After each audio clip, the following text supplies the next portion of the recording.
Good morning, welcome to the next podcast of Andy Collier-talks cricket memorabilia. Hope you've had a good week. It's been a sad week this week, unfortunately, with the learning of the passing of Sir Garfield-Sobers. Many of us regard him, or all of us really I suppose, regard him as the greatest cricketer that ever lived. Batsman, bowler, fielder, just a fantastic presence on the field too. I can remember going down to Guildford as a young lad, I think it's probably about 9 or 10, when Nottinghamshire played Guildford. And it was just like God had come to town, really. I mean, we just wanted to see him and be next to him or whatever. I remember walking off the field back to the pavilion with him at probably tea time, I expect. It was a great spectacle, I've got to say. So it's a great sadness that we hear of the passing of Sir Garry.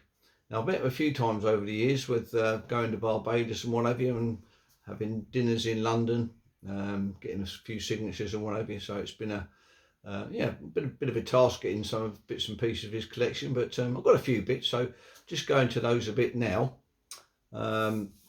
This one I got at the dinner, which was the Sobers signed photograph there. That was billed as the last time he come to England, but he's been back a few more times since then. And then nice signature sheet there with Gary Sobers down here. That's his first tour, 1957 to England. What's that on? That's on a Bailey's Hotel in Gloucester, or Gloucester Road, London. Nice one, that. Empire Hotels. There's a postcard there of a 1957 team that he came over with. He's at the back there, next to Wes Hall. So, rather great team, that one, the 57.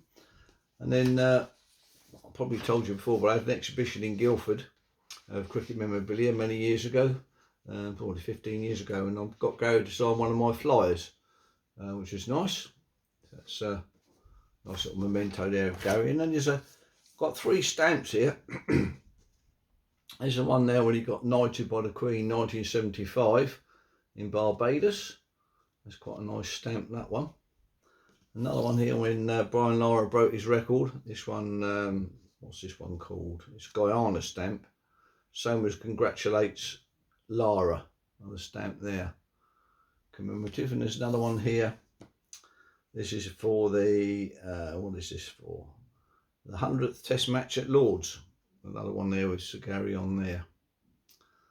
Quite a nice little selection of stamps. There's probably going to be more, but those ones I've got. But the other thing I bought, which was one of my favourite things, which unfortunately I snapped the glass on, was this lovely Frank Skinner, David Skinner, beg your pardon. That's a lovely print there, signed by Gary Sobers there, and also Skinner at the bottom. So I'm very pleased to get hold of that. I have to say that's quite striking when it goes on the wall. Bought that in 1994. I can remember going into the shop and saying, look, have you got anything different I can take back from my trip to Barbados? And this chap came out with that. He said these have just been done by David Skinner and signed by Gary Sobers. So I'm very pleased to have got hold of that. It's only 300 and, where are we? 350. So this one's number 192. So I was very pleased to get hold of that, I have to say. Something different. I've not seen another one, I have to say. The original I saw hanging in the Lord's, one of the Lord's bars up in the pavilion. So nice seeing it is, actually. Nice to see it in its real size, I have to say. Anyway, onwards and upwards, R.I.P. Gary Sobers. So anyway, just on to a few bits that have arrived this week. First off is this lovely, I'm not quite sure you better see it very well, to be honest, this one. I'll do the best I can. This one here is a lantern slide, magic lantern slide of Jack Hobbs and Tom Hayward coming out to bat at Fenners.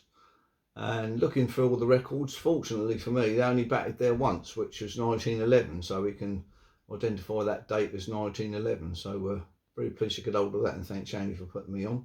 And I'll probably do, so I've got quite a few lantern slides, so I might do those another week perhaps and go from there. So nice one there with Hobbs and Hayward. And then another one here that's turned up this week. We've got Stansted Park, Rowlands Castle. A nice postcard there. I'm not sure which date this is, but Chichester Photography Services on the back there. Another nice cricket ground scene there. And we've got another lovely Jack Hobbs here arrived from Australia. Thanks for Andy for that one. Got Sir Jack Hobbs there. This is 1930, just prior to the first test match at Trent Bridge. It's taken under an arc light, which probably explains all the shadows, but it's a rather nice photograph, I have to say.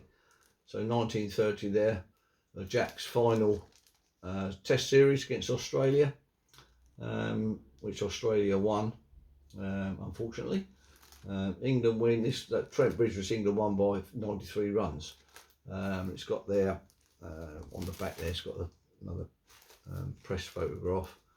Mr. Chapman, captain of England cricket team, and Mr. Jack Hobbs, who will appear in the first Test match at Trent Bridge today, recently made their appearance in arc light for the purpose of making a something film for home movies showing how cricket should be played. So it's a nice one there of the master. And then just adding on to the great Surrey team of the 1950s, this sheet here, we've got 1959, so we've got 58 and 59 now. When they started those, I'm not quite sure, but anyway, it's a nice set there. Peter May, Eric Bedser, Constable, Fletcher, Clark, Tony Locke, Barrington, Loader, Mickey Stewart, Dave Sydenham, Ron Tyndall, played for Chelsea, John Edrich, Dave Gibson and Parsons at the bottom there. So a little bit of a foxing on it, but not a bad addition there, I have to say. So anyway, that's about it for this week. I hope you enjoyed that one, and the little bit on Gary Sobers and whatever. So see you on the next one. I hope you enjoyed this. Cheers. Have a good week.